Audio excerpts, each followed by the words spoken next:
Welcome back, ladies and gentlemen, to another episode of the Duke Football Coverage Podcast, brought to you as always by Bull City Coordinators. Check us out on our website, bullcitycoordinators.com. You can follow us on Twitter at DukeFB Coverage. We are wherever you get your podcasts, Google, Apple, Spotify, Anchor, etc., and so forth. Now, for our next interview, and I'm going to apologize if it takes me a little bit to post this, we're having quite an interesting episode with a sinkhole in the neighbor's yard and a water line that's broke on one of our side streets, which is pooling up a lot of water near our utility pole, as much fun as that is. So things may get a little hectic with trying to get this posted in the normal turnaround time, but I'm going to do the best that I can. Our next guest is one of, put simply, the greatest wide receivers who ever suited up and played football at Duke. He wore number 12, and I'm just going to read off a couple of his accomplishments while he was at the school. From 1987 to 1989, 3 seasons in a row, he led the ACC in receptions. When he graduated, he held the conference record for catches, yards, and receiving touchdowns. He was the 1990 ACC Male Athlete of the Year, member of the Duke Athletics Hall of Fame, the College Football Hall of Fame, and was on the ACC 50th anniversary team. Currently at Duke, he is 5th in receptions, 3rd in yardage, 2nd, 3rd, and 7th in single season yardage, which would be 1989, 1987, and 1988, respectively. 3rd in single game yardage with 251 against Wake Forest in 1989. 1st in career receiving touchdowns. 1st in single season receiving touchdowns with 17. Also 3rd and tied for 4th. And also 9th in single game yardage with 192 in 1987 against North Carolina State, who we unfortunately no longer play every year. Welcome to the podcast, Clarkston Hines. How are you? I'm doing great, Ben. Did I leave anything out from your collegiate career as far as records or statistics? I think that was a complete list. I think, and I could be wrong, but I believe the most important item is that we were the 1989 football ACC champions. So that's what I'm most proud of. Well, we are definitely going to talk about that great season because it was a fantastic one. But could you tell us a little bit about what you're up to now, what you've been doing since you graduated and left Durham? Sure. So right after school, married my college sweetheart, and we raised 4 children, all boys. They're all young adults now. And started out my first 20, 25 years in employment in the corporate world, working for healthcare organizations. And then for the past 5 years, I've been a owner of a property management company. So I'm in real estate right now as an investor, as a realtor, as well as property manager. The realtor work that you do, is that both commercial and residential? Property management, both commercial and residential. From a realtor standpoint, residential. How has the pandemic affected your business? Well, when it first took place, it started like just about everybody was not really sure what was going to happen. Some trepidation, but what I found out was 2020 was my busiest year ever. And then last year superseded 2020 as a busy year. So lots of real estate transactions going on, lots of purchases, and lots of real estate investors are buying properties or selling properties. So lots to do. What do you see as far as long-term housing pricing trends? And I'm not just asking that because to bring up the issue with the sinkhole, my wife has been pushing us to get into a new house for a while, and believe me, that's not helping me. So any idea of what to expect going forward? Well, my advice to you, if you're thinking about selling your place, then make sure you know where you're going to go, because that's the biggest thing. You could, a lot of people have equity in their current homes, and they could sell and make a lot of money, but at the same time, then you're participating in the same game that you're benefiting from. But you become the buyer, you're having to compete for housing with not only other potential property owners, but also investors and hedge funds and things of that nature. So it's very competitive out there. So, and as a result of the competitiveness, we have a housing shortage. We don't have a lot of inventory. And as a result of that, prices are skyrocketing.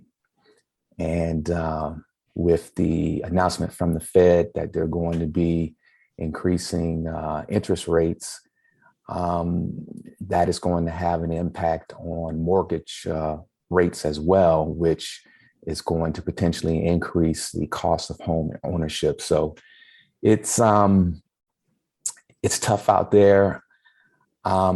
Some people are waiting for prices to come down.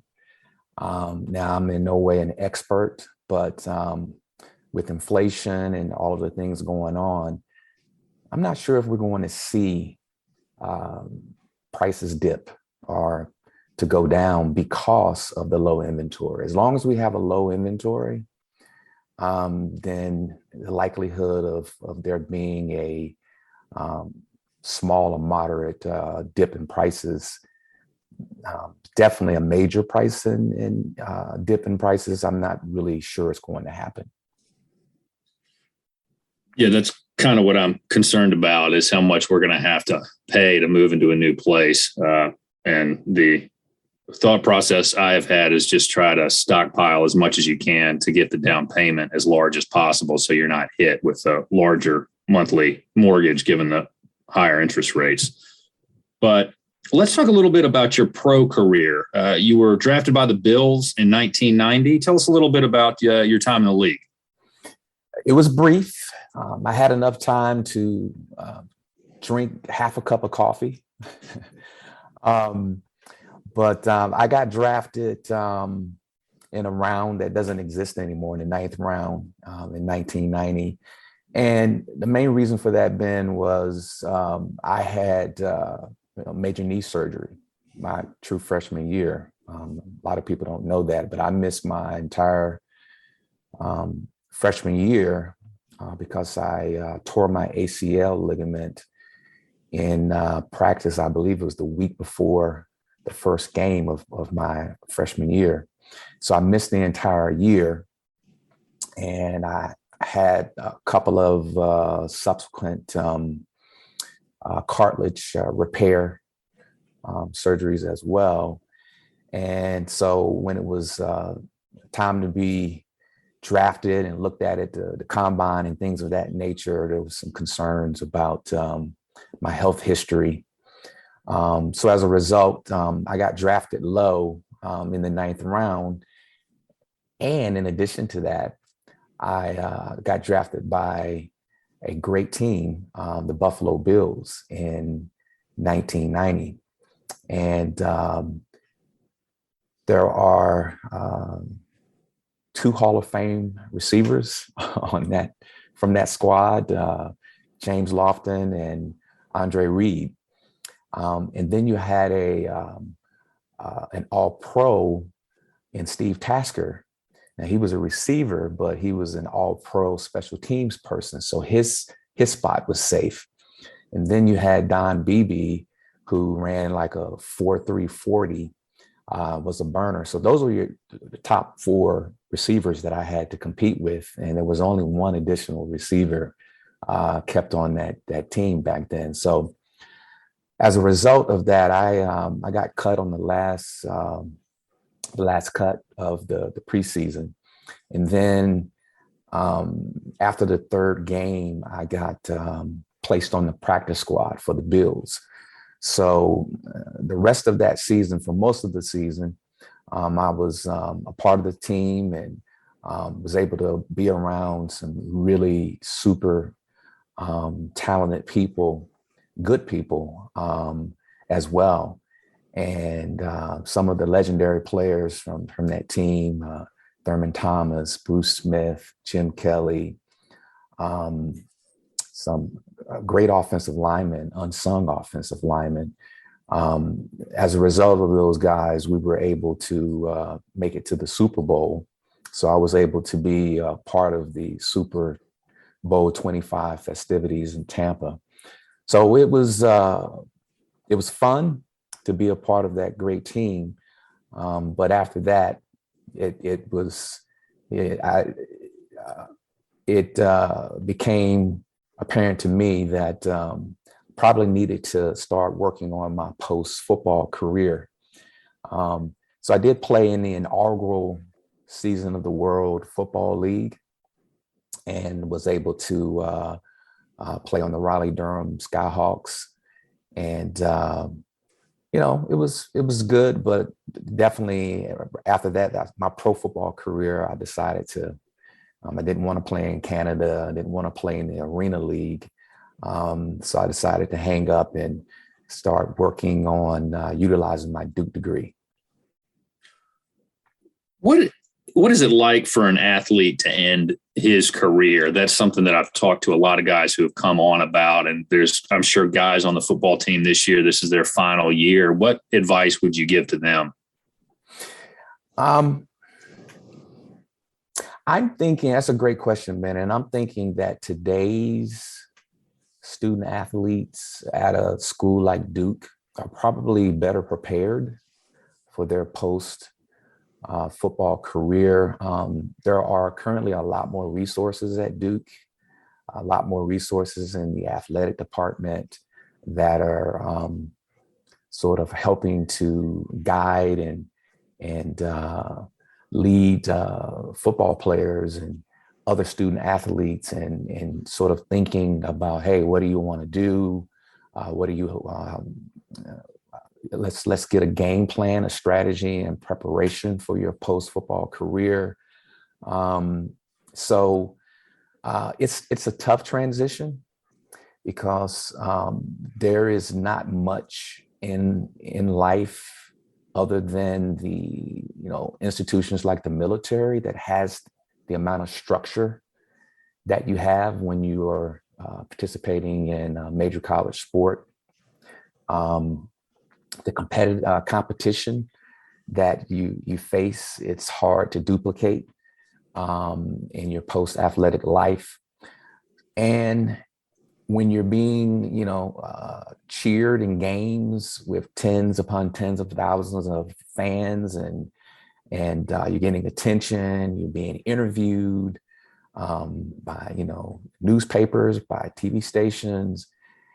And then all of a sudden that goes away at the snap of a finger.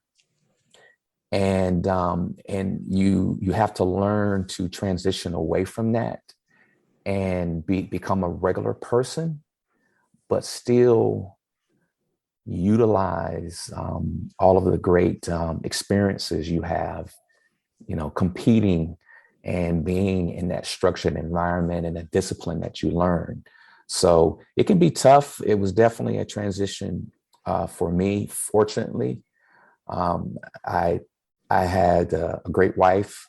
We were young, but she helped me a lot in terms of becoming a regular guy.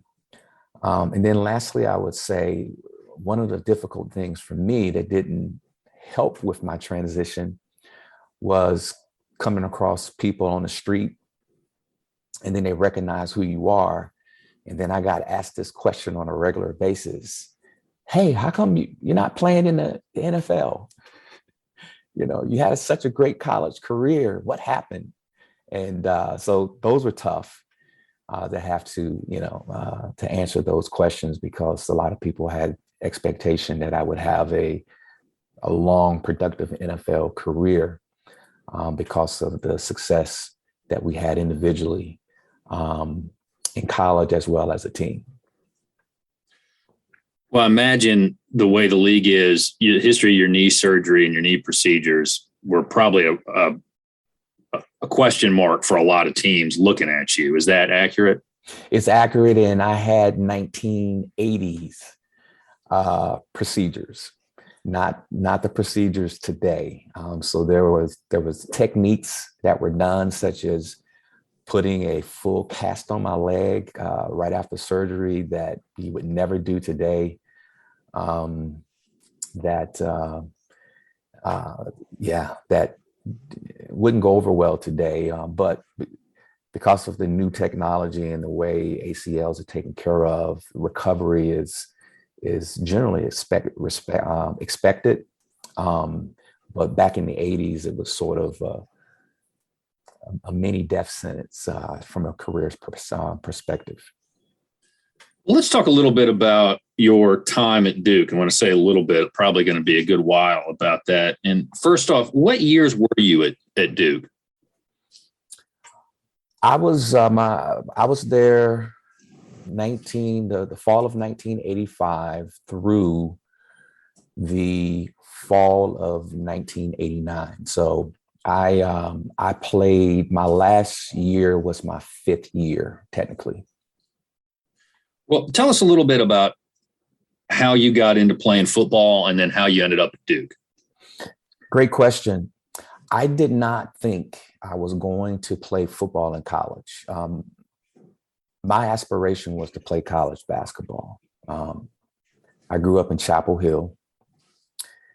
Basketball is king. And all of my friends, we played basketball all the time. And my parents were both really good high school athletes. My mom was an all-state basketball player in high school, and my father was an all-state football player at Chapel Hill High.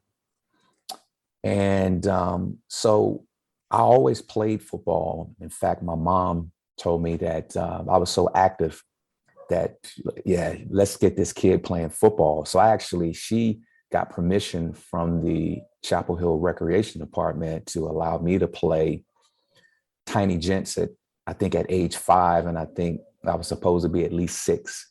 But it was like, hey, this guy's too active.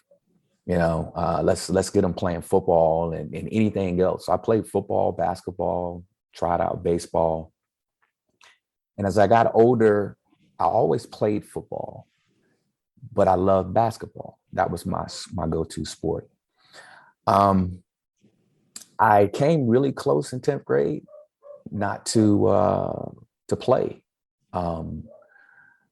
football because I got wind that the high school coach wasn't big on his guys playing football, and I wanted to make varsity in the 10th grade.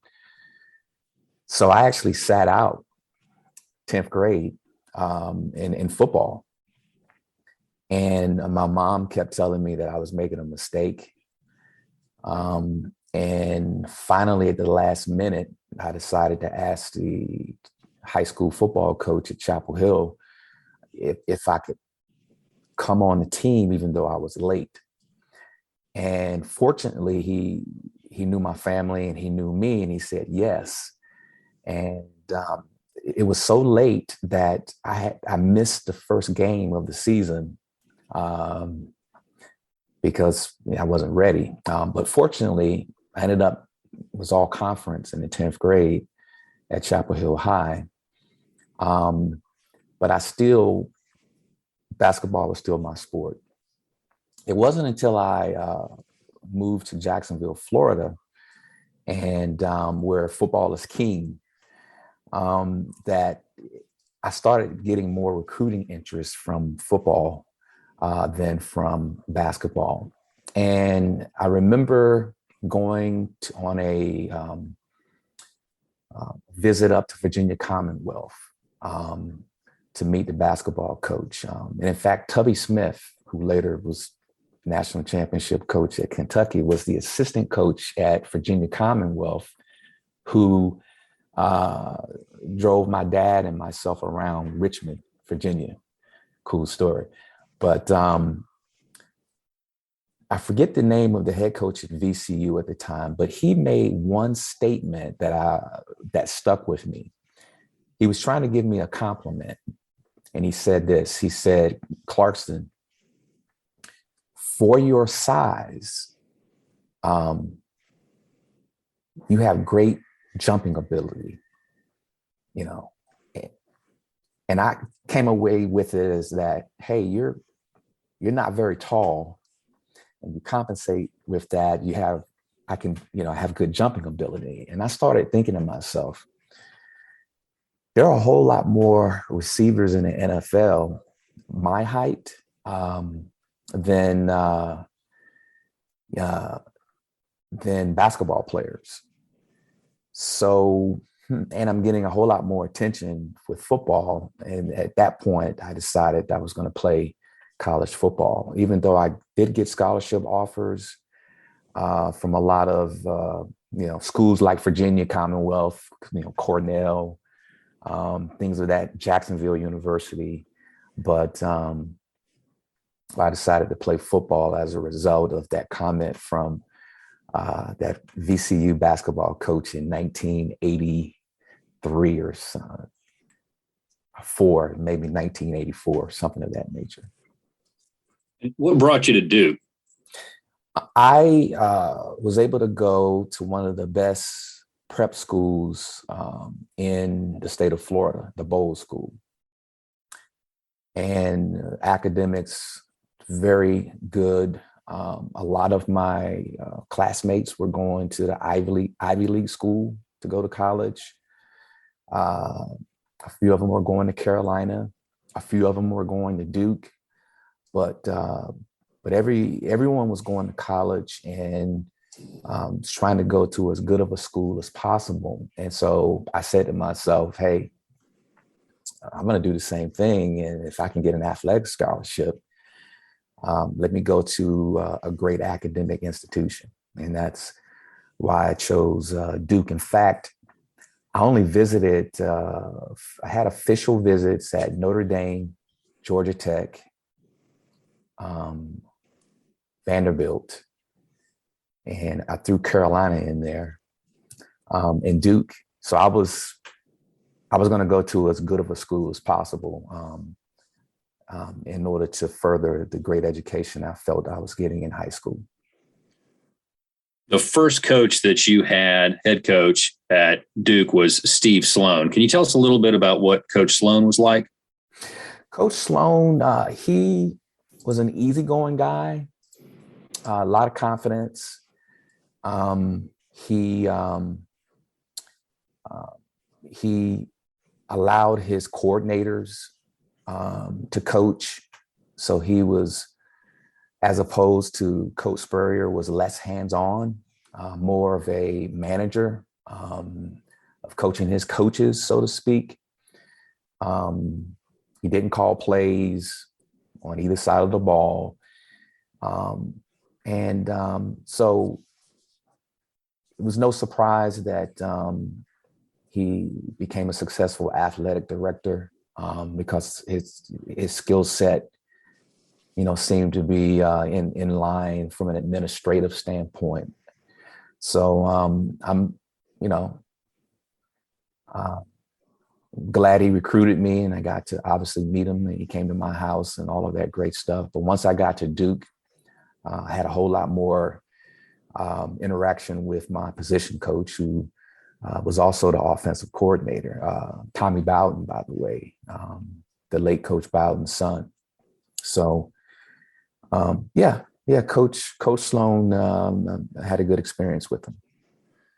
Tell us a little bit about what Coach Bowden was like. I'm glad you mentioned that, because I'd noticed that when I was doing some research for the interview today, and I didn't realize that you two overlapped at Duke.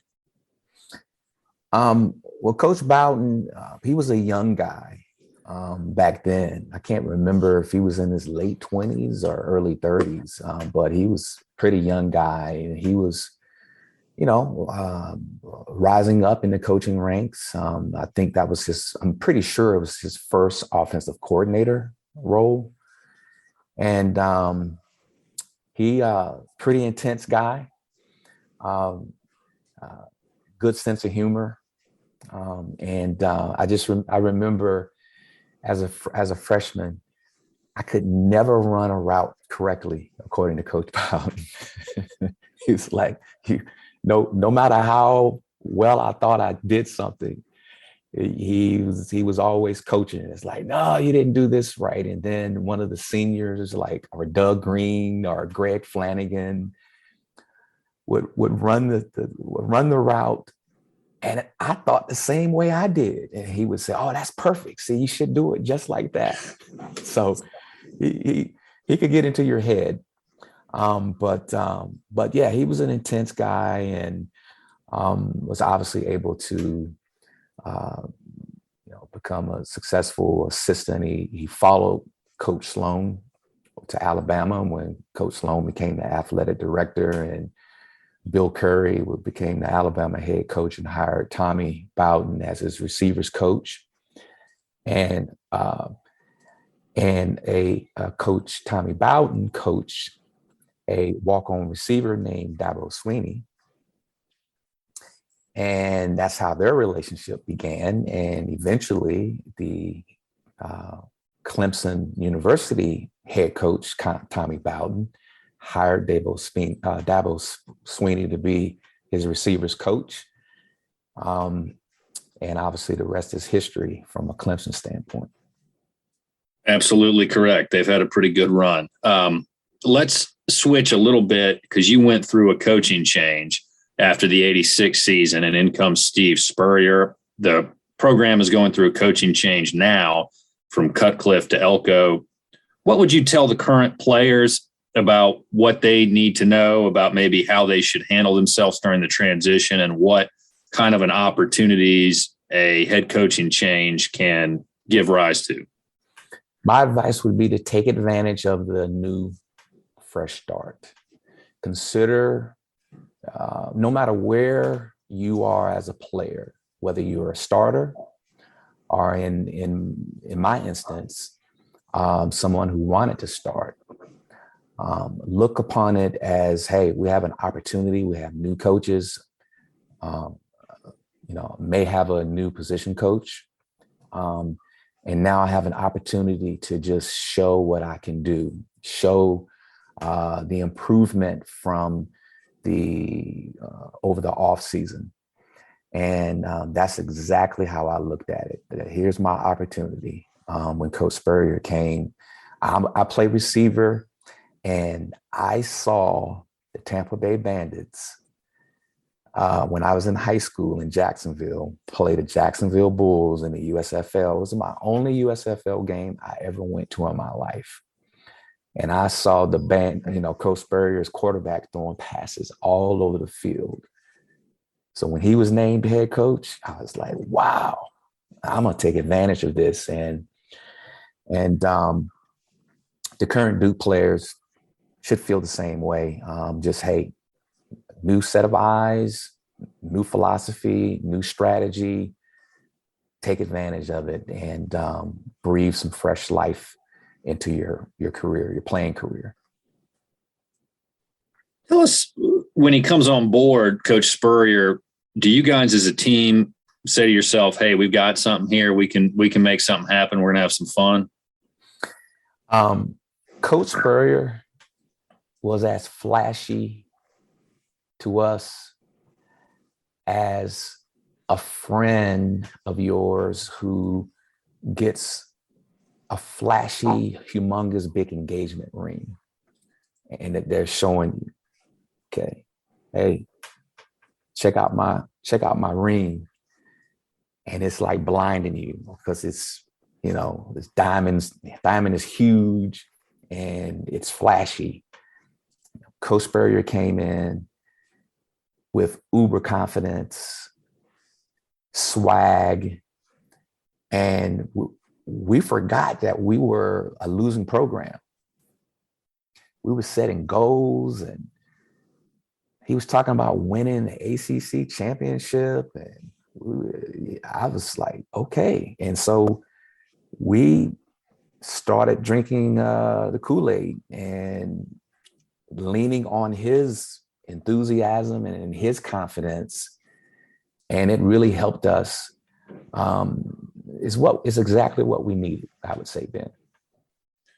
Tell us a little bit about what he was like as a coach, how he handled things week to week, how he would motivate you guys, and just generally what made him different from other coaches. The big difference for me was that he played the game at a high level. I say that not to disparage coaches, because from my vantage point, most coaches seem to not have played at a major level in college football. I think looking at the current, Duke staff, a lot of them played Division II football or FCS or, and when I was with the Bills, Marv Levy, I'm not even sure he played football. The head coach of the Bills I don't even know if my position coach, maybe he played football. I don't remember that he did. So Coach Spurrier not only played football, but he won the Heisman Trophy. So I remember that's quite a difference. He sort of knew, he had been in our shoes, and he sort of knew what we were experiencing. And he was a player's coach, not necessarily because he was trying to be nice to us and to get along with us, but because he had played the game and he had played it at a high level. And so when he asked you to do something, he knew it could be done. And it really helped our quarterbacks. Steve Slayton, he had his best season. Unfortunately, he only had 1 year to play under Coach Spurrier. Anthony Dilwig was Player of the Year in the ACC.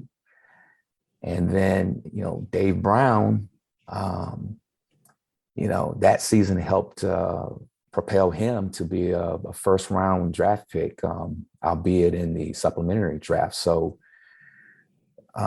Coach Spurrier, his coaching style, because of the fact that he played, was a huge component in his success. One of the things you mentioned is that Steve Spurrier was talking to you guys about winning the ACC championship. And here's one thing I did not realize about your first season with him, 1987.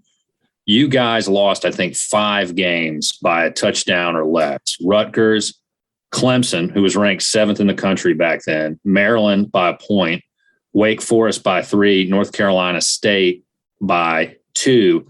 Those games flip a different way. I think you guys finished 10-1 and win the championship. I mean, what was that season like for you guys? It was a whole lot more exciting. We scored a lot of points. But as you mentioned, we couldn't seal the deal. We couldn't finish at the end. So it was a little frustrating, but at the same time, it was a marked improvement from my first 2 years associated with the football program. I'm pretty sure we broke a conference record for total yards by an offense.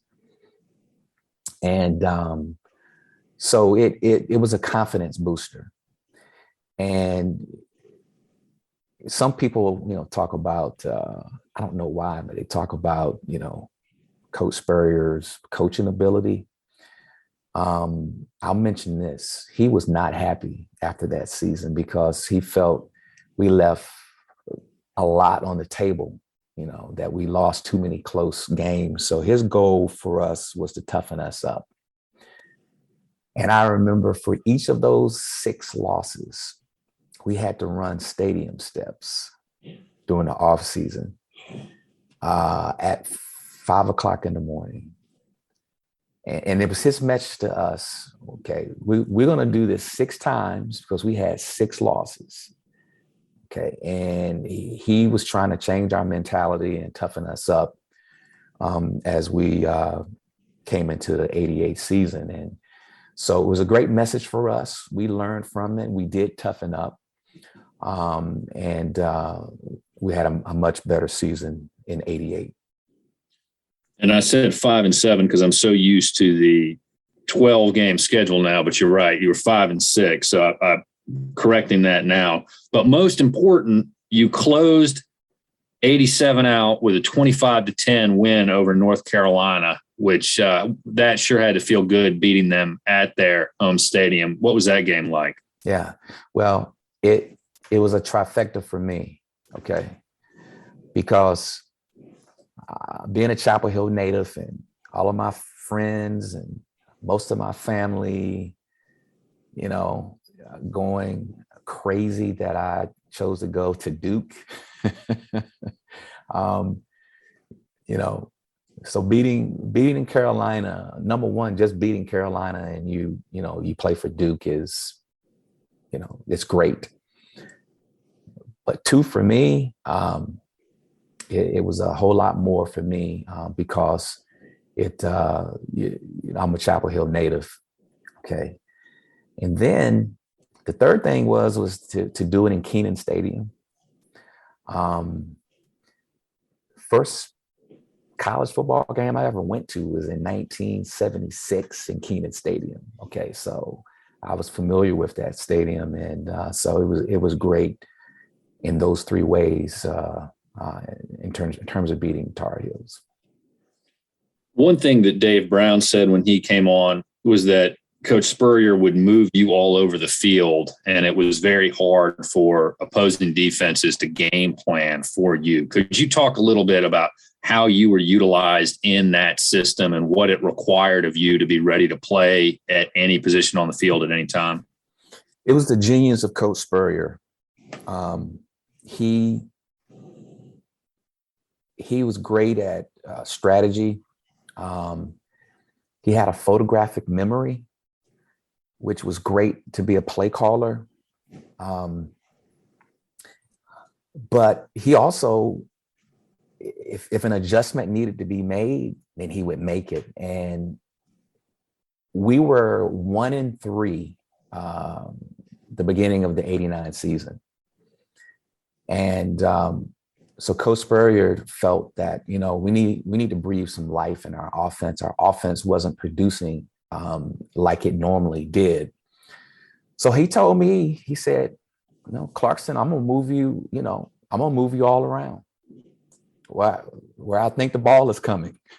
So whether it's the slot, whether it's Z, whether it's X, know what you're supposed to do, which wasn't a problem for me because it was my third year being in the offense. So I said, hey, cool.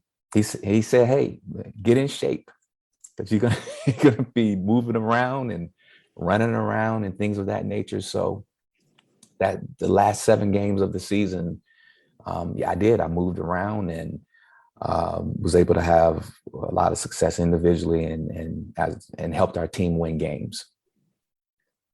Let's talk a little bit about the 1988 season, which was a really good season for you all, in which you went 7-3-1 and again beat North Carolina, which we will talk about.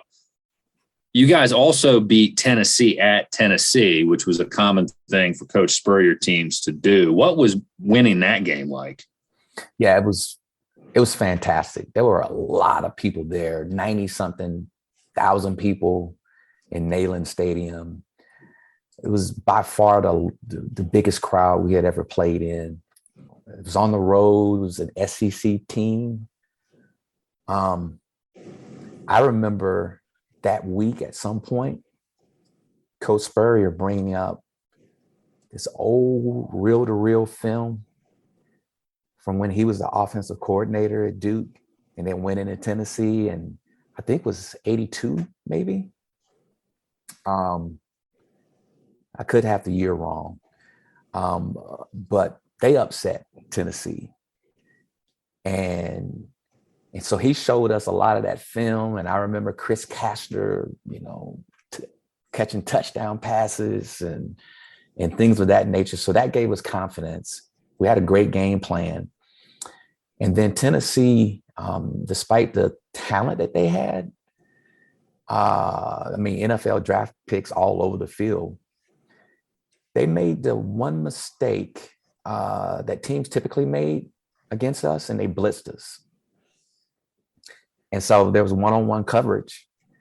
and we were able to get open, and I think I caught a couple of touchdown passes from Anthony Dilwig, both on blitzes and man-to-man coverage. So we were able to utilize our really, really good offensive line. I argue one of the best offensive lines in the history of Duke football. Okay, we had, obviously, a lot of people knew of Chris Port, but we had a solid line, and we could blitz protect. And when teams blitzed us, we were very successful. So that win was huge for us and really gave us a lot of confidence. And I believe we started the year out 5-0, if I remember correctly, in '88. So yeah, that's correct. Yeah, so that was part of those that streak that really helped us the beginning of that season. So you start out 5-0. You run into that buzzsaw that was Clemson back then when they ran the triple option. They were pretty good with Danny Ford, and things are kind of going a little bit back and forth in the next couple of games, and you get to NC State, which ends in a 43-43 tie. I'd like to ask you a little bit about that game, because we all know that Coach Spurrier got really upset with the officials and got suspended for the next game against North Carolina. What do you remember about that game, and what was it that got under Spurrier's collar?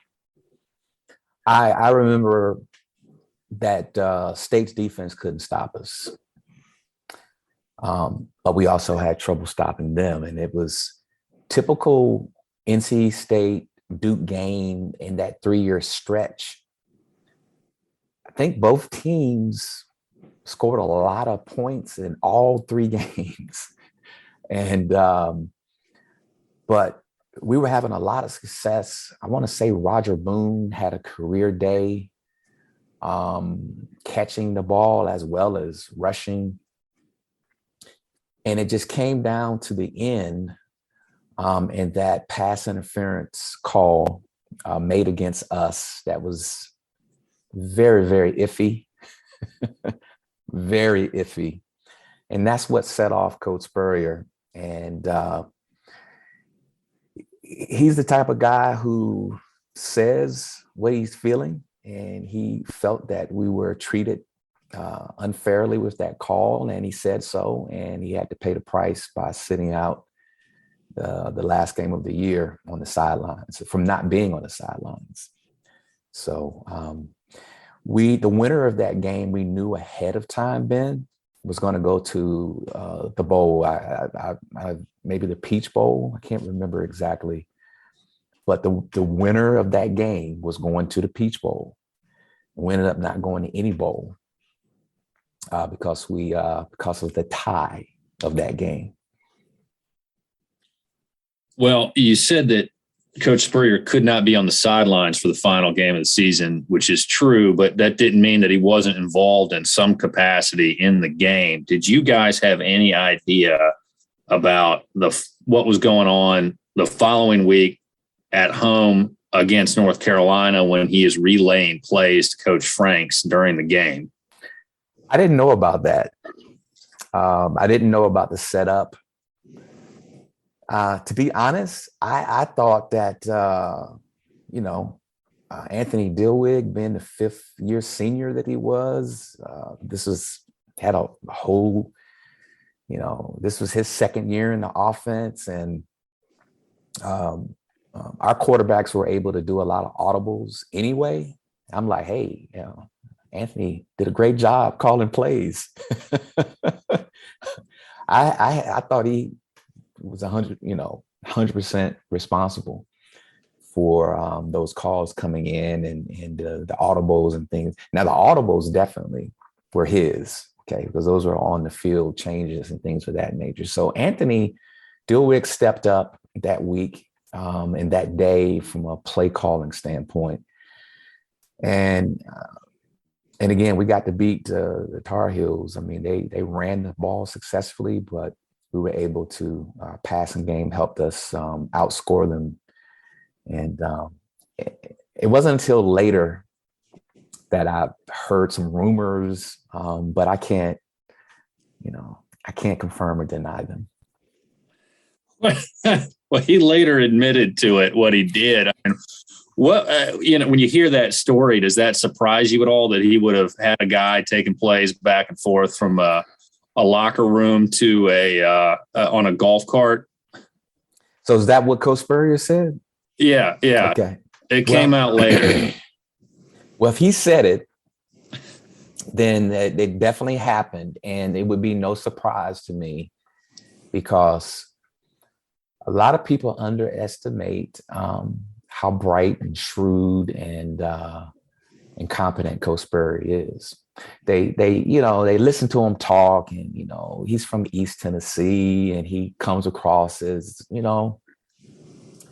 good old Southern guy and da da da. But he's one of the smartest people that I know, period, that I've ever met. So for him to come up with something to, help the team, it's no surprise to me. What made his offense so unique? What was it that was so out of the ordinary, out of the box, that just was so unusual for everybody trying to game plan for it? It was tailor-made for the dynamics of our team, in which we needed to be aggressive. We needed to score a lot of points. We knew that our defense would bend a little bit, that we weren't set up to stop people, to have shutouts and things of that nature, low-scoring games, because we knew we needed to be able to strike back, because teams may score on us, but we needed to put pressure on them, put pressure on the opposing team's defense. And so back then, Ben, college football was a rushing league. Okay, the 3 yards in a cloud of dust was. You had some outliers such as BYU and a lot of those Mountain West Conference teams, but everybody ran the ball. Coach Spurrier knew that we weren't going to have as much success doing that. So his strategy was, we were going to pass to set up the run. And that's what we did. I mentioned Roger Boone and Randy Cuthbert. Our backs caught a lot of passes out of the backfield, because if the intermediate and deep route wasn't available, then hey, throw it to the back coming out of the backfield. And a lot of times that would be a huge weapon for us, because not a lot of linebackers could cover Roger Boone coming out of the backfield. Roger started out as a receiver his freshman year, and then he was switched to running back. So he caught a lot of passes. Cuthbert caught a lot of passes in '89. Our tight ends caught a lot of passes. And so we passed the ball in order to run the ball. And when we were able to have that balance in '89, in which we had Cuthbert ran for over 1,000 yards. We had a 1,000-yard rusher. That's when we had our ultimate success.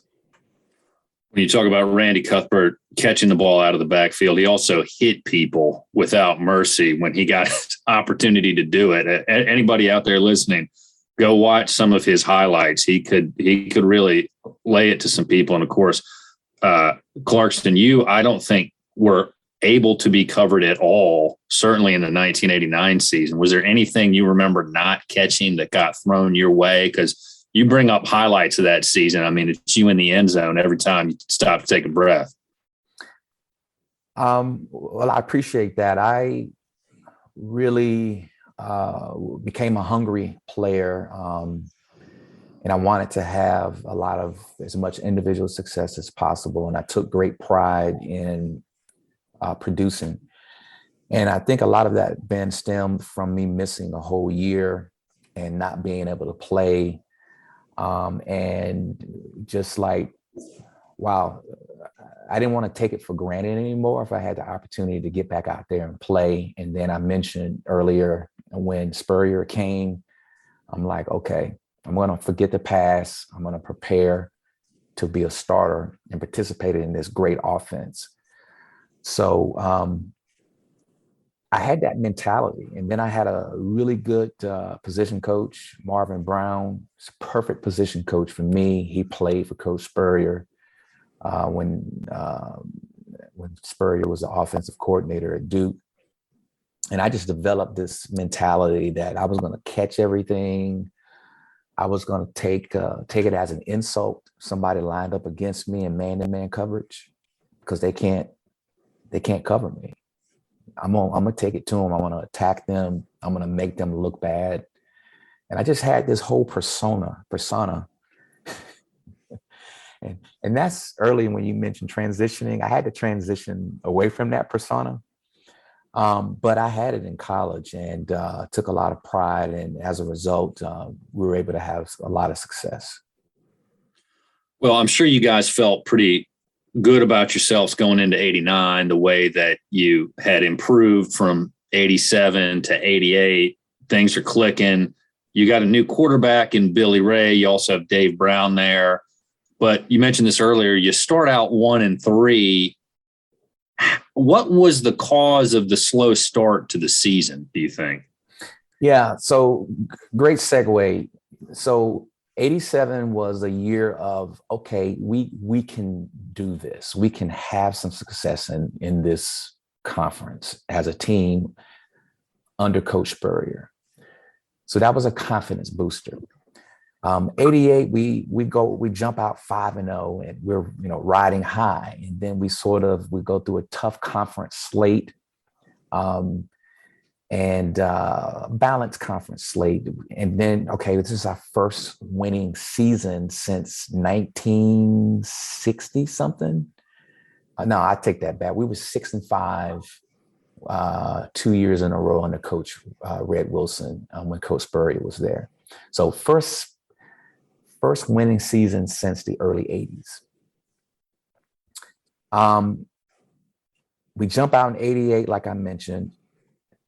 Have an even year, finish the year. We're close. So 89 was a high expectations for us. All right, it's time. This is the third year. It's time for us to have our best season. And we start out only winning one of our first 4 games. I don't know. It's blurry. I remember losing to Virginia and not liking that at all in Charlottesville. And that was, I think they beat us 49. I mean, they really beat up on us. So we have the opposite start in 89 to 88. And we just really needed to pick ourselves up off the ground, dust ourselves off. Our coaching staff, Coach Spurrier, became a whole lot more aggressive from a defensive standpoint. We started blitzing like every play, or we would fake blitz. I mean, and we had the right cornerbacks, Wyatt Smith and Quentin McCracken, who's a lot of times on an island by themselves. And then Irvin Sampson, we had the perfect free safety because he could come up and run support and stick you during a blitz. And when he was back there, he would provide coverage for the corners. And just everything just started clicking after we changed our defensive strategy and our offensive strategy. Unfortunately, Billy Ray got hurt. But then Dave Brown came and really finished off that season. And I think we won our last 7 games in a row, I think. Yeah. Right. Yeah. Well, you mentioned a couple of things. It was Duke's first 7-win season since 1961. So it was a momentous season. Okay, yeah. And for those of you who don't remember Quentin McCracken, He was a great cornerback for you guys, but he was also a very, very good baseball player and played professionally for the Rockies starting in 1995, and then played for a number of other teams until he retired in 2006. He was a very good athlete. So that's someone that you Duke fans ought to look into when you get a chance. But where everything turned around for you guys in 1989 was at home against number 7 Clemson. What was that game like? I mean, it was ugly. It was rainy. Everybody was turning the ball over. I think there were a couple interceptions that then got fumbled loose and you guys got the ball back. I mean, it was just a nasty game, just as far as field conditions. And as far as football purists, I don't think that would necessarily be a game film that a lot of people would want to, show with all just the turnovers and trying to throw in the rain and the bad weather. But you guys really ground that one out and got a big win. How important was that game to you all? Yeah. Before I answer that question, Ben, I would try and get Quentin McCracken to be on this podcast. I would be interested in hearing from Quentin. He is one of the most humble teammates I've ever had in my life. But he was one of the best athletes at Duke, as you mentioned. He would be a great guest on this podcast. But I remember Clemson week was Coach Spurrier did everything in his power to keep us relaxed.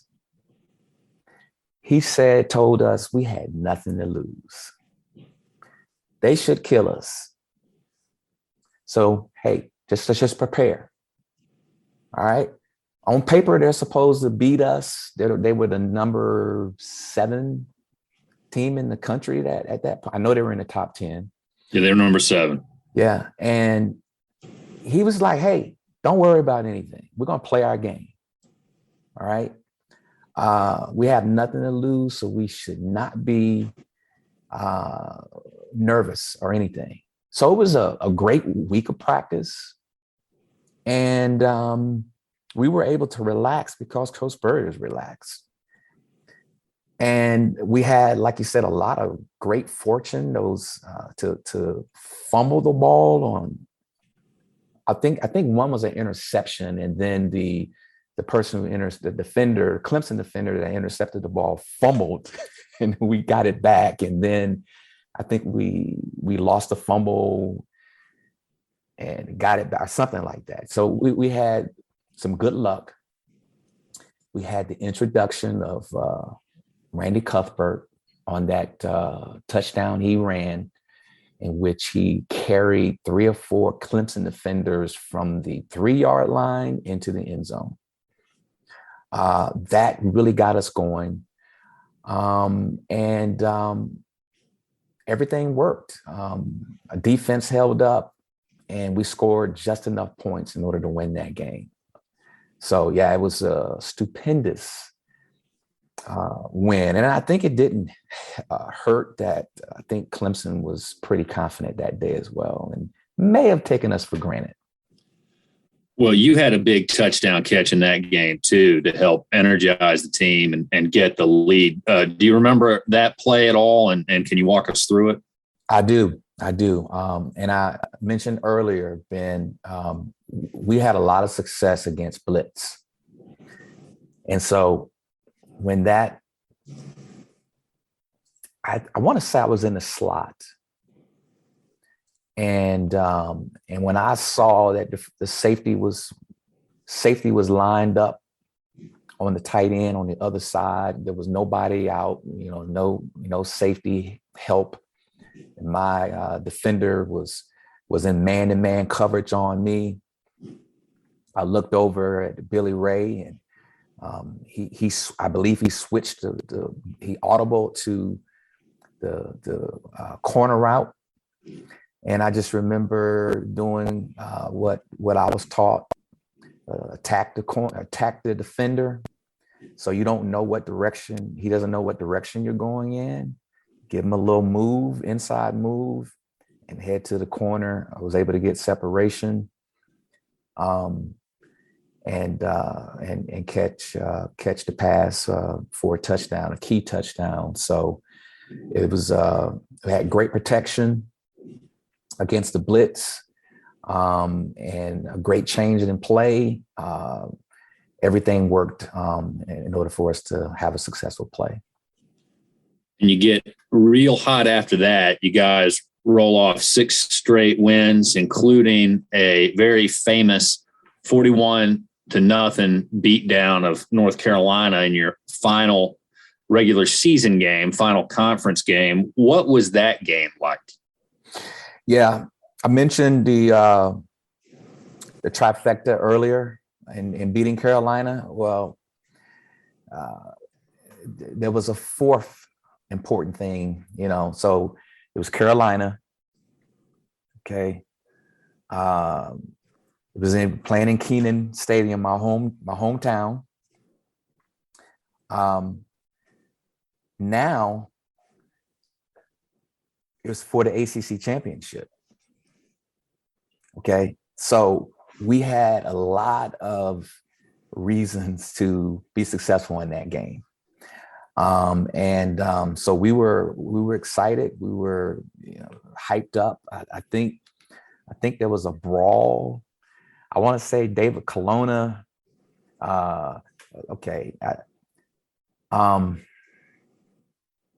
don't know who was it. Keith Daniels. So one of our receivers ran a route on Carolina's sideline. And I know the pass it could have been Walter Jones. The pass was incomplete, and sort of after the whistle, Carolina defender pushed the Duke receiver in the back and pushed him down on the ground, sort of a little after the play. And so Dave Colonna, our tight end, pushed that Carolina defender who pushed his teammate. And then all the Carolina players swarmed Colonna, and the referee had to come and rescue Colonna. But that was a chippy day. A lot of, I think I almost got into a fight. I think somebody pushed me after the whistle, and I literally took the ball and hit that guy, Carolina guy. I mean, today that we would have been kicked out of games. Fortunately, nobody was kicked out of the game back then. Very chippy. Carolina had a really poor season. I think they only won one game that season or something of that nature. So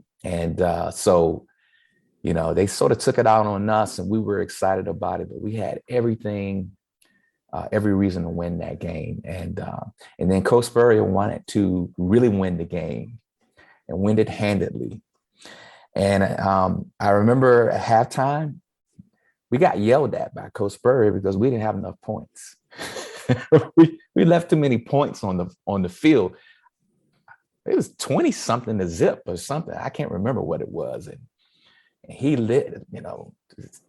he went into us hard. We should have had a whole lot more points than we had. And that was a great game. Great way to end my regular season Duke career. And then talk to us a little bit about how the picture under the scoreboard came about, which I think is the most famous picture in Duke football history. Well, it goes back to, I want to say, Maryland. A few games before then, we beat Maryland for the first time in X years. 20 years or something. So Coach Spurrier wanted to take a team picture in front of the scoreboard to commemorate this important Duke football victory, right? So it was no surprise to us that he wanted to, we were going to be, when we just want to share the ACC championship. All right. And so we were excited, and we again wanted to, get a picture. And then the Tar Heels helped us out by keeping a score on the scoreboard, So that was the perfect place to take a team picture. Same thing we did in Maryland. Of course, nobody talks about the Maryland picture, but it caused quite the ruckus around the state of North Carolina. Well, you mentioned this earlier. What was it like for you and for your team and for everybody to have won the ACC championship at Duke that season? When I decided to go to Duke, I can't tell you the vitriol I received from people. You're going to go and play football at Duke? What's wrong with you? You know, you could have gone to Florida State, and I was offered a scholarship at Florida State. You could have gone to Florida. You could have gone to traditional SEC schools. I got offered a scholarship to go to Notre Dame. I had a assistant coach from Virginia. When I told him that I was going to Duke, it was as if I was going to play for a Division III school, like a junior college or something. So it was validation. I wanted to come to Duke, get a great education, and to help turn around a football program. And I felt that we did that.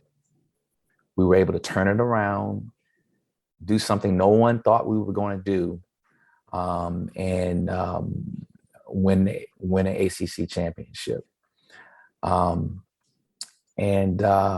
So it was thrilling. It was exciting on a number of fronts in order to do that. And plus, we were able to go to a bowl game for the first time in 20 plus years. So yeah, it was euphoric. It was amazing. And it's something that no one could ever take away from us. And then Ben, I'm a little embarrassed to say that I've been known, when a Tar Heel fan gets out of line, to go find my ACC championship ring and give them a peek, just to keep them in line. And I'm working on myself. You know, I shouldn't be like that, but every now and then it takes something like that to make sure people know that, hey, the last time you won this was when LT was playing, 1980. This is ours right here. So keep things in check. And you mentioned you were most proud of the ACC championship, but quick check, in your time at Duke, you beat Carolina 85, 87, 88, and 89. The only loss coming in 86. I'm sure you were very proud of the 4-1 record against the Tar Heels. Yes. Very proud. And I wear that on my sleeve somewhere. Yes. And again, I save it just in case. You know, my parents both graduated from Carolina. My dad laughed when I told him I was going to go to Duke. Then he said, well, shrugged his shoulders and said, well, at least I don't have to pay for it. And I can't tell you, my uncles and cousins gave me a hard time. So I have to keep some of that success we had as a team in my back pocket to use it because of of my background and the people I know. Well, tell us about your final game at Duke, the bowl game. I mean, it was pretty obvious Coach Spurrier was leaving, and both Cuthbert and Dave Brown have said that he told you guys before the game he was going to go to Florida. How did that impact your preparation that week and kind of your mindset going into the game? We didn't do a good job of preparing for a bowl game. We didn't know what we were doing. I didn't realize we were in trouble, Ben, until we met the Texas Tech players, our bowl game opponent. Usually in a bowl game, you have a combined function at some point before the game where both teams are together or something. It could be a big dinner or something of that nature. It wasn't until then that I found out how they prepared, how they basically had 2-a-day practices. They basically, we had camp, okay? And we, and I didn't realize, and even then I thought, oh, we're still going to score a lot of points on these guys. But they manhandled us. We weren't prepared. Because I was a senior and it was my last game, I think Coach Spurrier mentioning he was leaving before the game impacted me less than it did some of the young guys. So personally, it wasn't a big deal for me because it was my last game too. It's his last game and my last game. So selfishly, I was able to play every game that he coached in 3 years. So it probably impacted us a little bit, his announcement. But I think more so was we didn't prepare that well. And it was glad that we made it type thing. And as a result, we got smacked down big time. I think their running back, what did he get? 280 yards rushing? They had a good game. I don't remember the stats, but it was a good game for them. I think the final score was 49-21, and there were a lot of picks thrown by Billy Ray and Dave Brown. It just, but I mean, that happens. That's the first bowl game, I think, since 1961 for you guys. And you got to go, I think you got to go learn how to be there and then come back and get the wins. But it was a tough one. It was. Yeah, it was tough. A great experience. But the outcome wasn't a good one. Well, let's talk about the program currently. You have an award named after you, the Clarkston Hines Award for the Outstanding Wide Receiver. What's that like?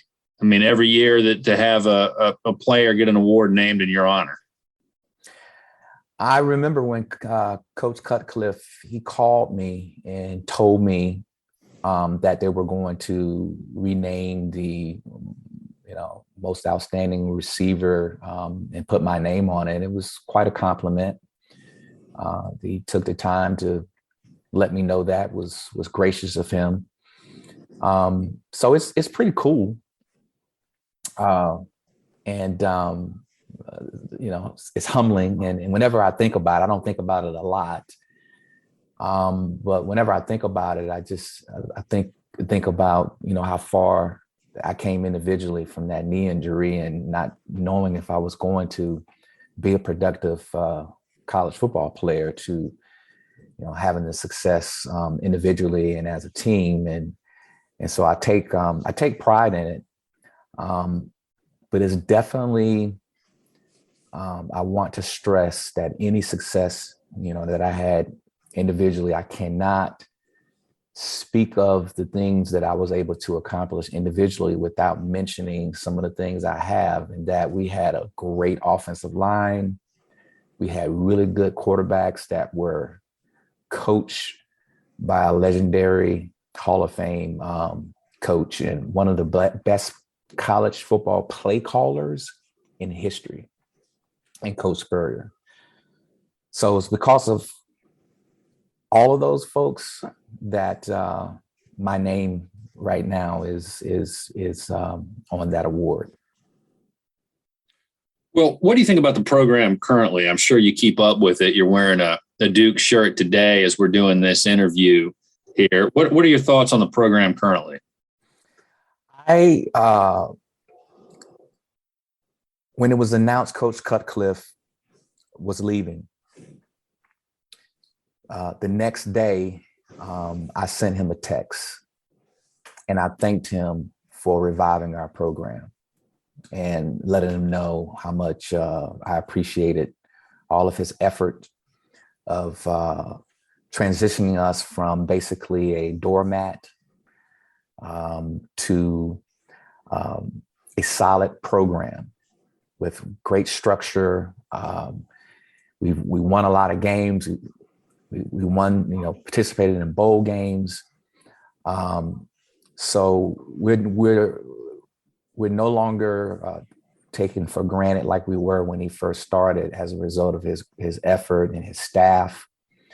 And so I let him know that, and I meant it. And as a result of the work that Coach Cutcliffe was able to do in turning the program around, obviously had a tough couple of years at the end, for a Coach Elko to come on board and leave a coordinator position at a major college program in Texas A&M and take on the Duke head coach job. So I'm excited about the direction of our program, and I think Coach Elko is going to breathe some life in us, and I understand that we're going to invest in resources to make sure that we're successful. I'm hearing great things from a recruiting standpoint. Apparently, Junior Day, which is an important recruiting event, went rather well from what I've heard. So I'm looking forward to the future. I'm familiar with Coach Elko's his success record, and I believe Bowling Green when he came over with Clarkston over to Wake Forest. So he's been around a couple of turnarounds, and then he's been an assistant coach at some really good programs such as Notre Dame and Texas A&M. So I'm hoping the experience he has and his understanding of what is necessary to recruit successfully in the ACC will really help us get back on track. And for those of you who are listening, I'll continue to say this. I think it's going to take a couple of seasons before we see the results, just because we've lost a lot of guys through the transfer portal. It's going to take some time to develop the new recruits. But like you, I'm excited about what he's doing. There seems to be a buzz. There seems to be an energy. To your comment on investing in resources, it sounds like there's going to be increased salaries for the assistant coaches, which is critical. And I'm excited about it. I'm a little nervous about 2023 with Notre Dame and Clemson coming to town and being on the schedule, but hopefully it'll be a good future for the Blue Devils. One thing that I like to ask, but you've already answered this, is what are you most proud of at your time at Duke? And you'd said that was the '89 championship. So I'm going to just turn it over to you, give you an open mic. Anything else you'd like to talk about? Football, non-football, anything. It's yours. Well, again, very grateful to have made the decision to go to school at Duke and play football. I was able to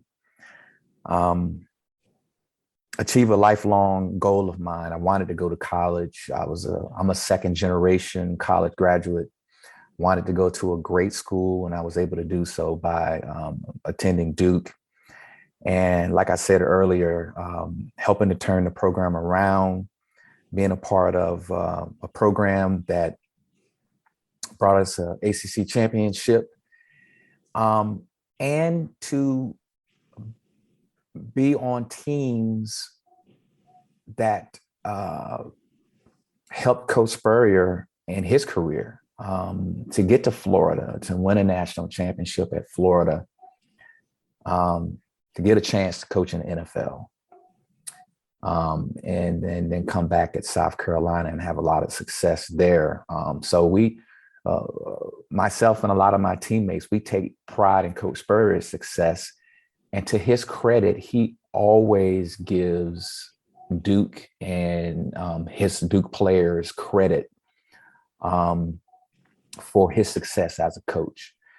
And I usually see him every year. He comes to games. As he's got grandkids that are Duke students, and one grandson that's a walk-on Duke football player.